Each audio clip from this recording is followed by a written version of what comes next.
Alhamdulillahi Rabbil Alameen wassalatu wassalamu ala ashrafil anbiya wal mursaleen Nabiyyina Muhammad wa ala alihi wa sahbihi ajma'een. Amma ba'du, assalamu alaikum wa rahmatullahi wa barakatuh, and welcome to our next episode of Ayyuh al-Walad.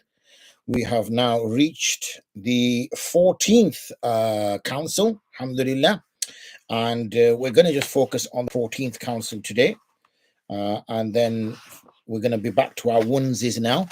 Alhamdulillah, we made a little bit of time last couple of days where we were in doubles, but now we will obviously return back to our normal routine, inshallah.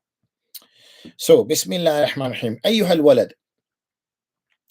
ينبغي لك أن يكون قولك وفعلك موافقا للشرع. It is sound for you, it is appropriate for you that your statements, your speech, your words, and your actions and your deeds muwafiqan li shari are in accordance with the Sharia. Yani they are in sync with the Sharia. إذا العلم والعمل بلا اقتداء للشرع ضلالة, because knowledge and action that does not follow the Sharia is ضلالة, deviation, is error, it's a mistake.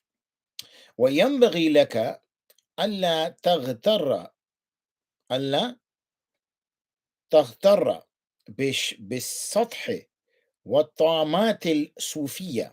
And it is also appropriate for you, it is also sound for you that you are not deceived, تغتر, by بالشطح. شطح is the kind of we call the I forgot the term we use for it. Inna lillah. Khair. Well, it's basically the kind of statements that certain people have made in the state of during sort of a highly spiritual state. There some kind of statements during an ecstatic spiritual state. What Ta'amati Sufiya, and also the outbursts of the Sufis. Meaning, don't let this deviate you. Don't think that this is the maqsad of cleansing of the nafs. That you can become a person who utters these what can be on the face of it very dangerous statements. لأن سلوك هذا الطريق يكون بالمجاهدة وقطع شهوة النفس وقتل هواها بسيف الرياضة. And that is because this tariq, this path, is a path which is a way of mujahada. Mujahada means exertion, effort, striving. وَقَطْعِ شَهْوَةِ النَّفْسِ, and to cut to uproot the shahwa of the nafs, the desire of the ego. وَقَتْلِ هَوَاهَا, and to destroy its passions and ambitions. بِسَيْفِ رِيَاضَةٍ, with the sword of discipline. Okay. La bitamati what turahat, not with these outbursts of the Sufis, or these statements that are made during a heightened spiritual state, which are of no benefit whatsoever, and in fact are deviating and confusing people. واعلم أن اللسان المطلق والقلب المطبق المملوء بالغفلة والشهوة علامات شقاوة.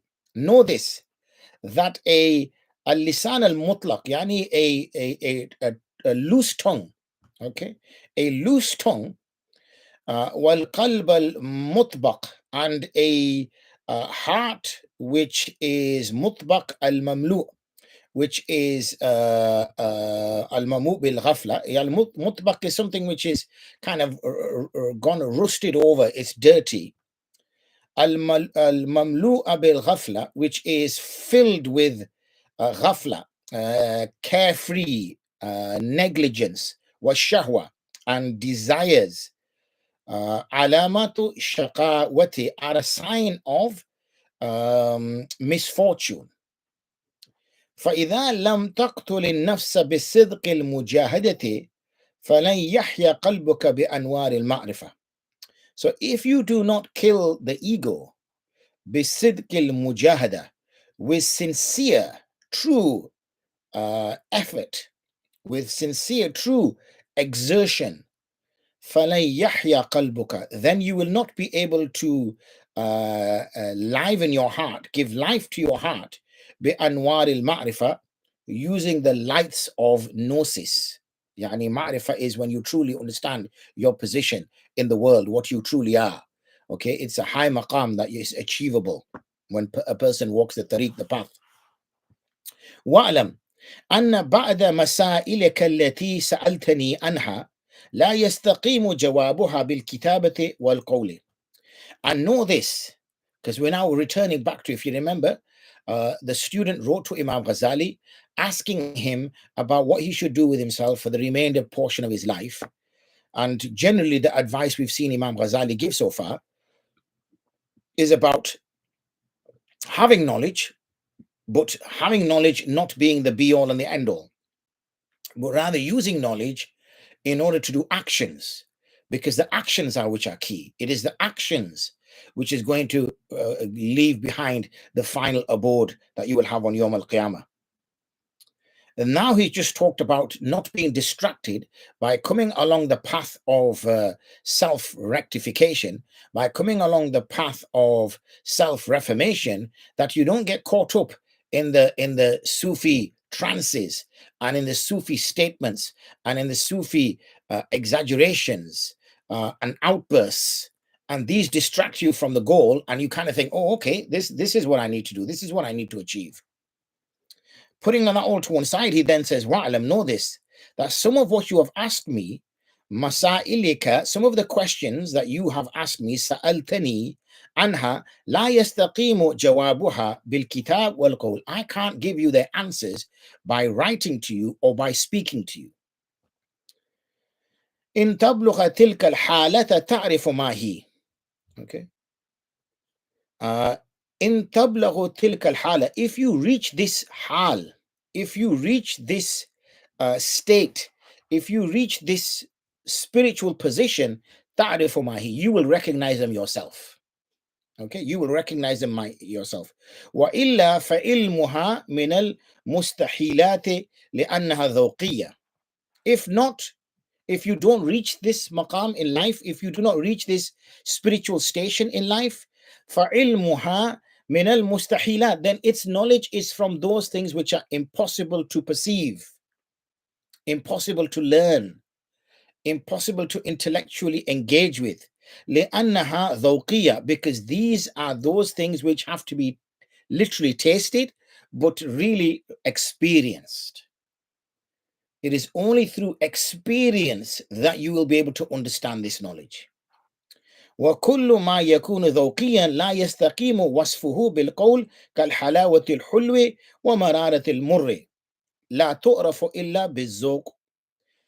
Because كُلُّ مَا يَكُونُ ذَوْقِيًّا, everything which is understood by experience or understood by literally tasting, okay, then la yastakimu wasfuhu bil qawl, then one cannot establish its understanding or its meaning or its description by words.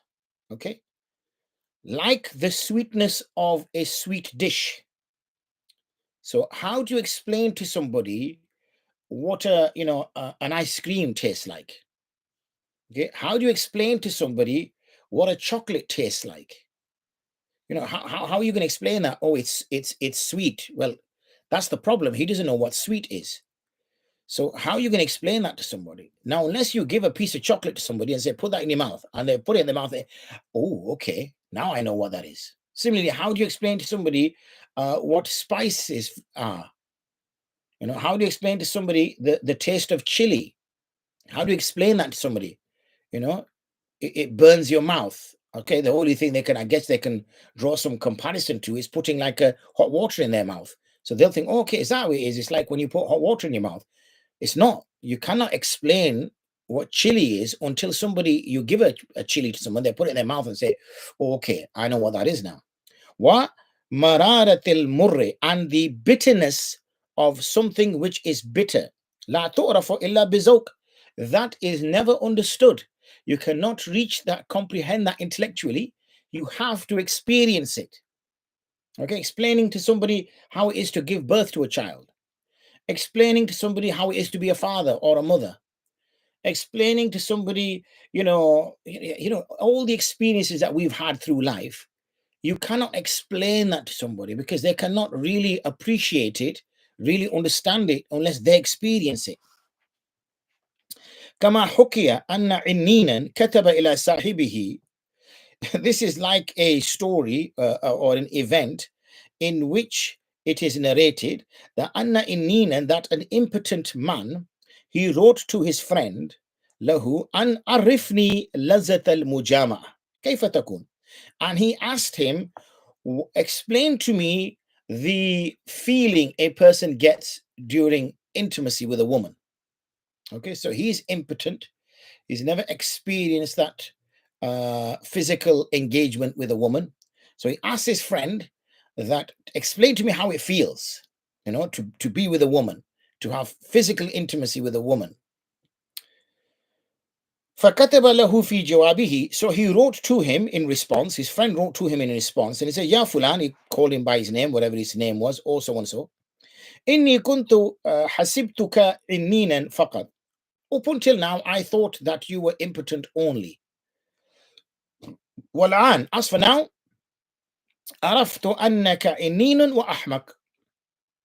I know now that you're impotent and you're also stupid. لأن هذه اللذة ذوقية, because this feeling that a man gets when he is intimate with his wife, this feeling is something which has to be experienced. ذوقية. إن تصل إليها تعرف. Once you reach that position where you are a married man, and you are obviously in this case, this poor chap was impotent, so he will never experience it unless he gets some medical intervention. But unless you get that experience, then you will recognize it. وإلا, otherwise, لا يستقيم وصفها بالقول والكتابة. I cannot establish its description to you by words, by talking, or by writing. So in this particular counsel, Imam Ghazali is explaining to his student that if he takes the path, the suluk, the path of self-reformation, spiritual enlightenment, to truly understand his nature, to truly understand his position with regards to Allah, then he needs to walk this path. And the questions you've asked me regarding this, I cannot explain to you. I cannot write to you, nor I could speak to you. Reason being is, this is something you will only know when you reach that spiritual state. When you reach that spiritual state, then you will experience it and you will know what it is. So it is impossible for me to describe it to you. And then he gives some examples, some everyday examples of how it is impossible to describe things apart from if a person experiences it. Finishing obviously on that last note about the physical interaction between a man and his wife. So the journey of ilm has come to the journey of amal, and now is the walking the path of spirituality and experiencing the various spiritual maqams that a person goes through as they reach an elevated spiritual status. Wa akhiru da'wana, alhamdulillahi rabbil alameen, assalamu alaikum wa rahmatullahi wa barakatuh.